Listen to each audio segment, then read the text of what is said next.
নমস্কার, আমি টুলু। আমার এক নতুন রেসিপিতে আপনাদের সবাইকে স্বাগত। আজ হবে হাতে মাখা মসুর ডাল। এই হাতে মাখা মসুর ডাল করার জন্য প্রথমে একটি কড়া নিয়ে নেব হাফ বাটি মসুর ডাল। মসুর ডালটা আগে থেকেই খুব ভালো করে ধুয়ে রেখে দিয়েছিলাম। দেব একটা মিডিয়াম সাইজের আলু, সরু সরু করে লম্বা লম্বা করে কেটে নিয়েছি। দেব একটা টমেটো, লম্বা লম্বা করে কেটে নিয়েছি। আর দেব একটা মিডিয়াম সাইজ পেঁয়াজ। দেব বেশ অনেকটা ধনেপাতা। দেব 1 চামচ থেঁতো করা রসুন, হাফ চামচ হলুদ। দেব 4টে কাঁচা লঙ্কা। দেব বেশ অনেকটা সর্ষের তেল। হাত দিয়ে এগুলোকে খুব ভালো করে চটকে মেখে নেব।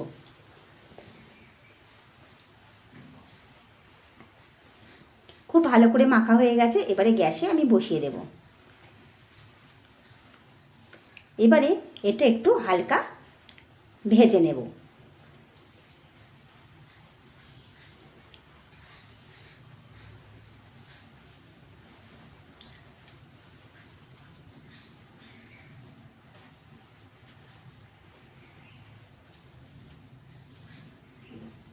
এটা হালকা ভাজা হয়ে গেছে, একটা ভালো গন্ধ বেরোচ্ছে। এবার এর মধ্যে দিয়ে দেব বেশ অনেকটা জল।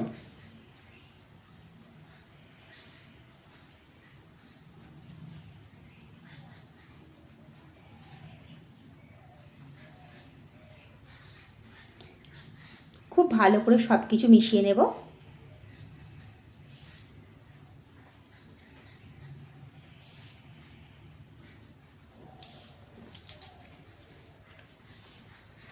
কালারটা ভালো আসার জন্য দেব 1 চামচ কাশ্মীরি লাল লঙ্কার গুঁড়ো।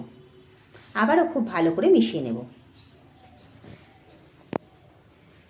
এবারে চাপা দিয়ে ডালটাকে সেদ্ধ হতে দেব।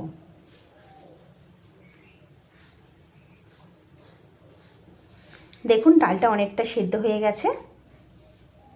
আর একবার ভালো করে নাড়াচাড়া করে নেব।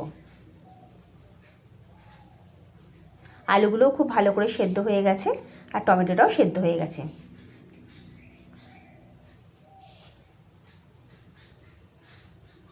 আর একটু ভালো করে ফুটিয়ে নেব। এবার এর মধ্যে দেব স্বাদ মতো নুন। আবার ডালের সঙ্গে খুব ভালো করে মিশিয়ে নেব।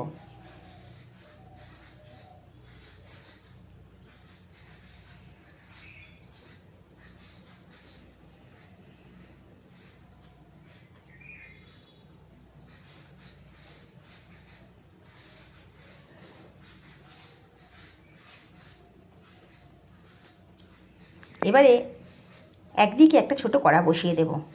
দিয়ে দেব বেশ অনেকটা সর্ষের তেল। দেব একটা শুকনো লঙ্কা, 1 চামচ গোটা জিরে। খুব ভালো করে ভেজে নেব।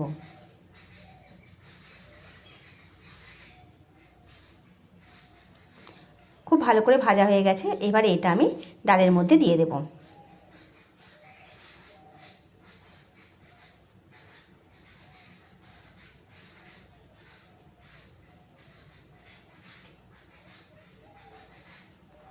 ডালের সঙ্গে খুব ভালো করে মিশিয়ে নেব।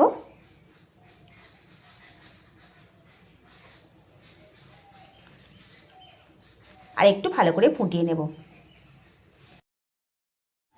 খুব ভালো করে ফুটে গেছে। এবারে দিয়ে দেব উপর থেকে কিছুটা ধনেপাতা কোচানো।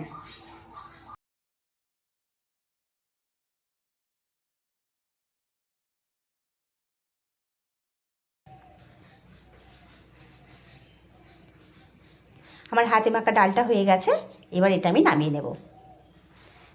এই রকম ডাল হলে আর কোনো তরকারি লাগবে না। এই এক পদ দিয়েই 1 থালা ভাত খাওয়া হয়ে যাবে। আপনারা এইভাবে একবার বাড়িতে বানিয়ে দেখুন। ভালো লাগলে কমেন্ট করে জানাবেন। যদি আমার রেসিপিগুলো ভালো লেগে থাকে একটা লাইক করে দেবেন, আর একটা সাবস্ক্রাইব করে দেবেন। পাশে থাকা বেল আইকনটা প্রেস করে রাখবেন।